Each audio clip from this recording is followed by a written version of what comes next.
Hi, welcome to Share TV. I'm so excited to be here today doing my very first review, which will be on the Real Housewives of Orange County, which premiered last night. So season 19, episode 1. Before we start, just a little bit of a disclaimer. I'm basing my reviews on an edited show. I do not know these people. Just want to give my opinion, and it's just that, my opinion, and then everything else is alleged that I say. I did take notes on the episode just because I didn't want to forget any of the scenes, but let's jump into things. So we get our opening scenes with everyone, so just a little snippet of what they're up to since the last time they have filmed. One thing I just want to call out is Heather and Terry. I sometimes feel like they try a little too hard on camera and wish they were just a little bit more authentic. A lot of times the things that they say or how they interact seem a little bit awkward or forced to make themselves feel, I guess, like more into each other, but you can kind of tell that's not their personality. I could be totally wrong, but that's the vibe that I'm getting.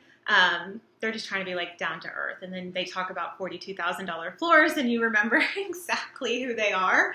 And then we jump into Shannon and Katie car shopping. I know that they have to have scenes where they're interacting with each other. However, like, I've never gone car shopping with like even my best friend, so it just seems a little weird, and she probably didn't even buy a car that day, let's be real.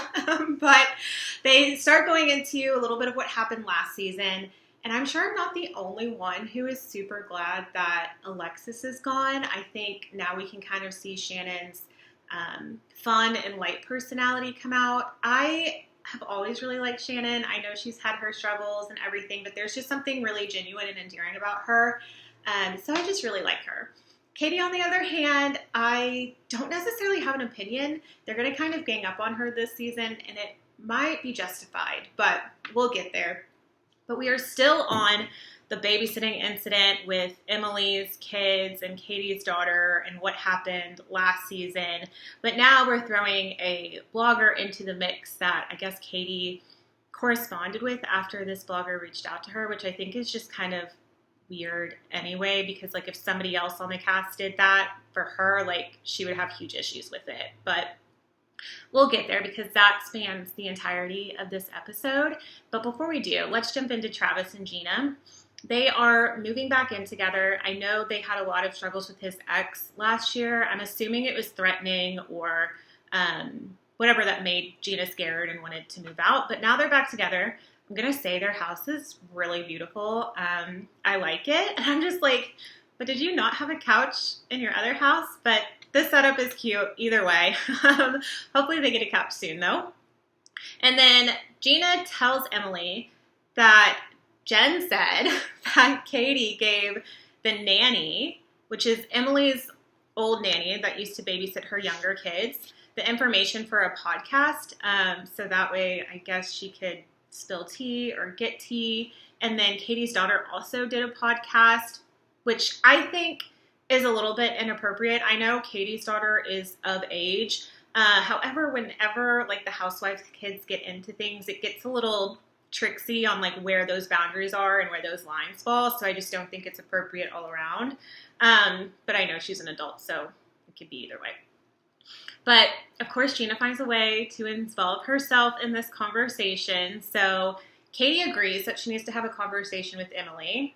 And Emily doesn't really want to have a conversation with Katie, but she's going to like pop up anyway. And then Gina finds herself responsible for this relationship just because she brought Katie on the show, which I think is a reach, a huge reach. But whatever, we've got to have drama some way or another, and Gina's about to be in the middle of it, so fine. Then we jump into Shannon talking with her girls. I really love scenes with like the housewives and their kids. I think it brings us back to the original housewives. That's what they started. They were moms, they were wives, they had kids, and I really like that interaction, and I'm just really happy for Shannon's girls that they're thriving. So I just really love to see their family. And then the scenes are moving pretty quickly this episode. I feel like we're jumping around to a lot of different people to like get everybody in this first episode. So bear with me because I'm probably jumping around too. But we show Heather and Terry in their new home, another one.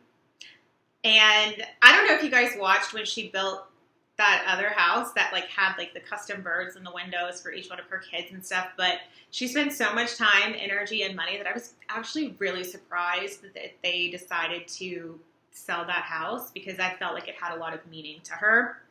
But they did, and now we're at another one that they kind of just want to like throw away because the project became too big and too over budget, allegedly. So they are looking to potentially sell that house as is, which I'm honestly confused with the whole storyline with the house.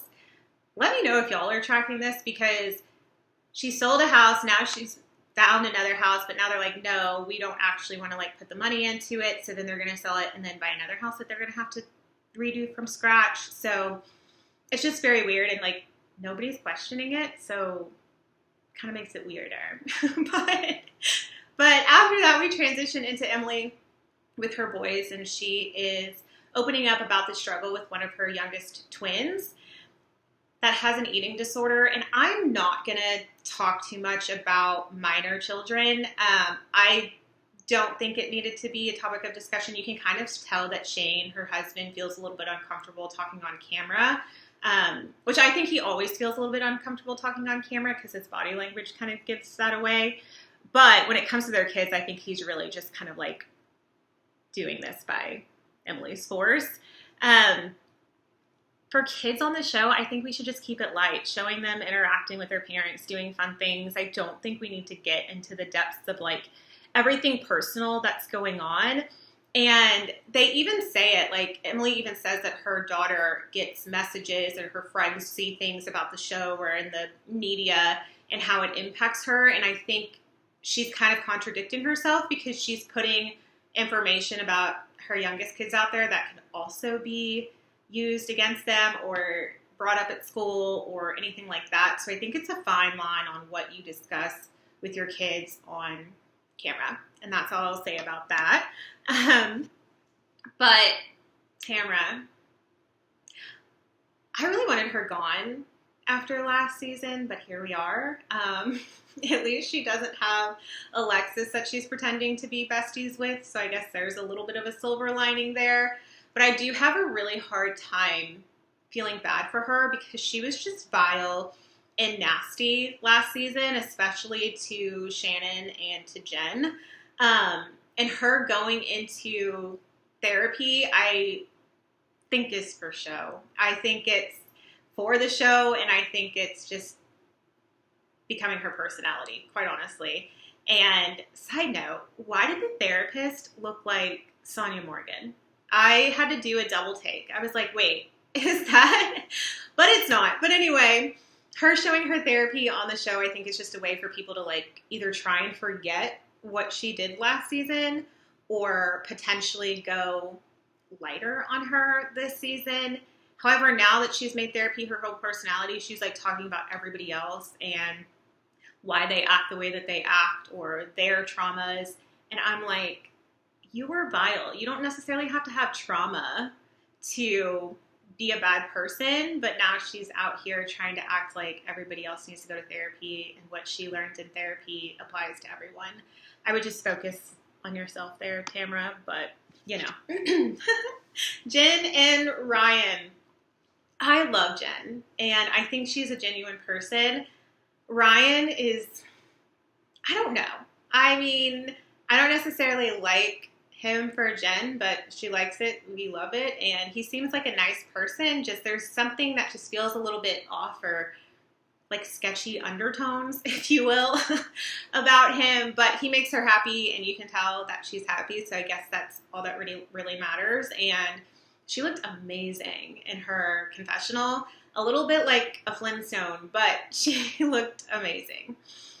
Now they're going shopping for a wedding bikini, which I don't know if this is just for show or to have a cutesy scene, but getting married in a bikini in front of like your closest family and friends is different.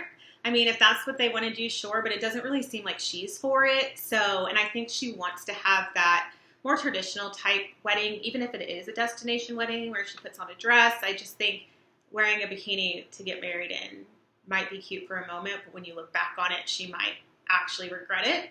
However, she looked freaking fantastic in that bikini, I must say. So let's talk about body there. She is doing it. Now we move on to Heather, Emily, and Tamra going out to dinner. And like I mentioned previously, Tamra's identity now is his therapy. So she brings it up and she's trying to say that Katie is projecting because she must have some type of trauma or something in her life, or she doesn't feel loved, so she needs to feel loved from bloggers. I mean, total stretch. I mean, I'm not on Katie's side, but Tamra, really. Then they start talking about Katie and the nanny situation. And they're looking to kind of gang up on Katie, which I don't agree. As much as I don't necessarily have any opinions on liking or not liking Katie, I don't think it's fair for everyone on the cast to gang up on one person. I think she kind of needs an ally. So they're talking about that, and they're talking about having a conversation with her. And so that segues into Emily, Gina meeting up with Katie.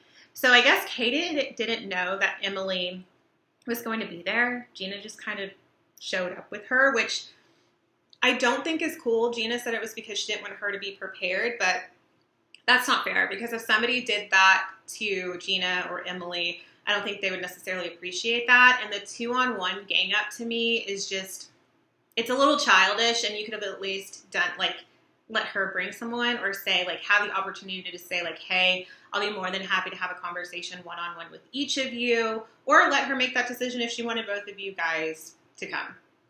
But they start talking with her, and Emily and Gina are prepping in the car before they show up, and Emily's saying that this is just not important to her because everything that's going on with her kids, and that her youngest, Luke, might have autism. Again, we're just going to leave that there. However, I think Emily needed a storyline, and someone told her she needed a storyline because she was in everybody else's storylines last season.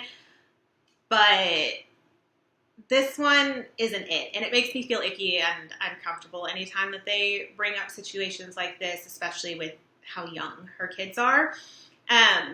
But I do appreciate Gina and Emily's friendship and how they are able to talk about hard things, because I think out of all of the cast, they actually hang out outside of this. They have a genuine relationship, and so that is pretty endearing to see. Now when they show up to, I guess, gang attack Katie, they bring up why she reached out to the nanny, or the nanny reached out to Katie and she responded. I can see why they're upset. I'm sure they get people reaching out to them all the time. You don't reply to bloggers or nannies or anything like that. And now I think Emily said that she is suing the nanny for defamation. And so it's become a bigger deal than I think anybody would have liked. And I think that's when you get into murky waters with them corresponding with bloggers or people that are reaching out to them, whether it's exes, nannies, or other people off the street. And so I can really see why Emily would be upset about it. I'm not sure why, again, Gina is there. I don't think she has a personal grievance towards Katie. I could be wrong or something I missed, but I think she's more egging on the beef between Emily and Katie. And so then they kind of hash it out a little bit. Gina gives Katie a hug at the end.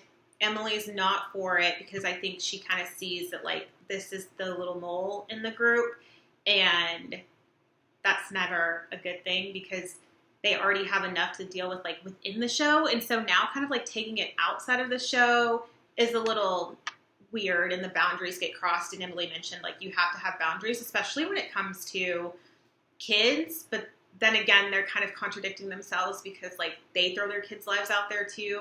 And I get it's different when somebody else is coming at your kids, but you're going to have to set a boundary with either we don't talk about the kids at all, or what's acceptable and what's not acceptable. So they kind of just leave things be. And I just want to talk about Emily stuffing those donuts in her pocket when they left. I was like, that's wild. You could have asked her for a to-go box. or left them. I was like so weirded out by that, and all I could think about was powdered sugar in her pockets like forever. So now we cut to Tamara and Eddie having a little scene in their room, and they're getting ready to go to Shannon's Golden Door event. And so Tamara's talking about how sad she is that she can't be friends with Shannon anymore. And Eddie pipes in, and he's like, well, Shannon's just not a good friend. Like, you can't be friends with someone like that. And I'm like, Tamara, did you miss last season? Did you miss where you, like, went in on Shannon at, like, probably one of the lowest points in her life, and you were ruthless and you were mean, and the things that came out of your mouth were just, like, mean girl behavior, and you expect her to just be, like, jump over it? And you brought on Alexis and hung out with Alexis all last season specifically to get at Shannon. But Shannon's the bad friend. I'm just a little confused as to maybe she didn't watch it back and has amnesia and forgot about it. I don't know. And then Eddie piping in. I think there's like a specific role for, I guess, a house husband. I think it could be funny. I think it can be cool when they like all get to, like, the husbands get together and stuff like that. But when the husbands get in on the wives' drama, it's like so off-putting for me. Maybe other people like it, but I think it's just like you're getting into girl drama and it just looks bad, and then you're coming at these other housewives, and it should be either like between you and the husband, or like don't say anything at all. But that's just my opinion. Then we go to the Golden Door. Shannon did invite everyone. This place looks really cool and zen, like $13,000 a week. And then the people in the tree that have gone like 25 times, I'm like, that is wild. Like, what are they doing here? Like, do they give you like real gold? Because $13,000 a week is kind of asinine, but you know. And then Emily shows up and she's talking about a list of Katie's lies, because Katie's also going to be there. And I just think it's funny. I think Emily having a whole list of things in her notes on her phone of all the things that like Katie has done or lied about to fact check is like peak housewife petty for me, and I was here for it. I know it's probably people are like, why does she care?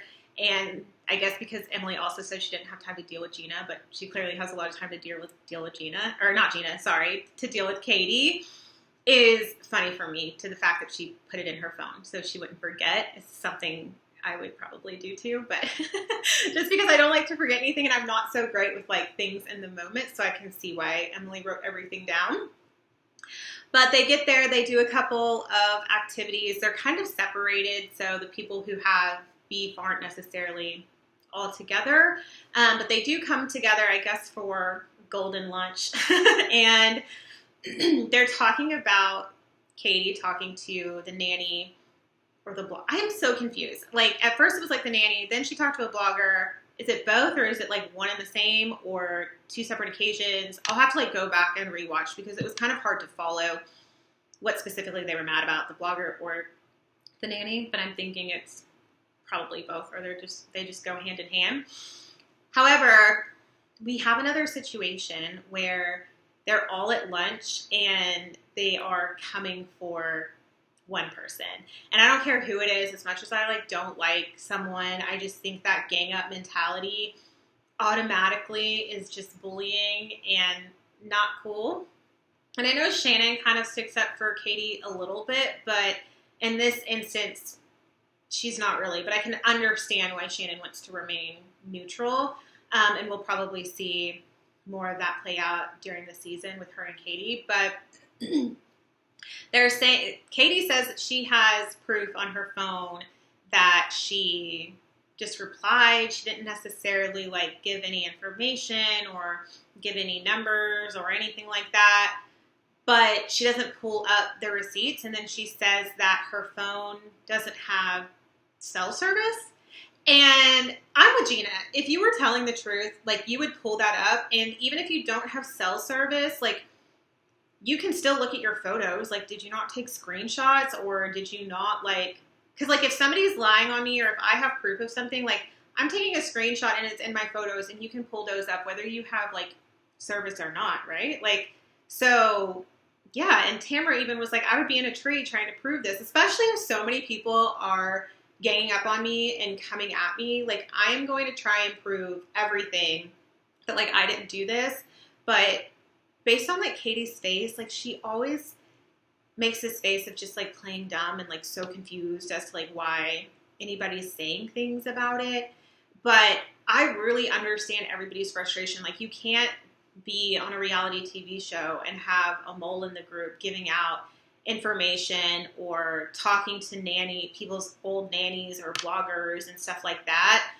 It makes it sketchy, and then nobody's going to trust you, and then you're wondering why nobody trusts you and why they want you to prove that this didn't happen.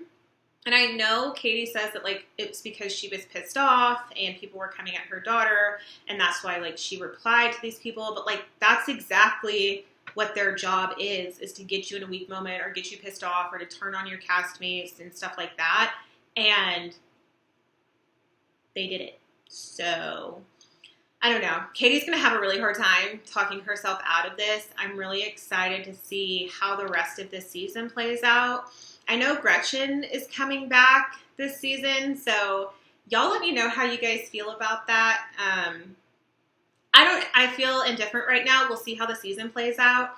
I haven't watched, like, old seasons back, but I really do hope she comes and razzes Tamara, just because Tamara needs a little razzing, because I think she forgot how mean she was last season, and she's not going to get a pass. Like, just because she's in therapy now doesn't mean she gets a pass on everything. But thank you guys for watching my recap. Let me know how I did. This is my first one, so I know I'm probably opening myself up for a lot of, like, scrutiny with that. But let me know. Let me know if there's anything else you would like me to discuss or to dig into any deeper. And I'm really excited to see how the rest of this season goes and recapping it with everyone. And leave your comments. Make sure you subscribe so that way you don't miss a video. Like I said, I upload the videos the day after because I watch the Peacock version in the morning, so it gives me some time to watch that and take a little bit of notes on it as well. But thanks for being here. I really appreciate it, and y'all have a great rest of the day. Bye.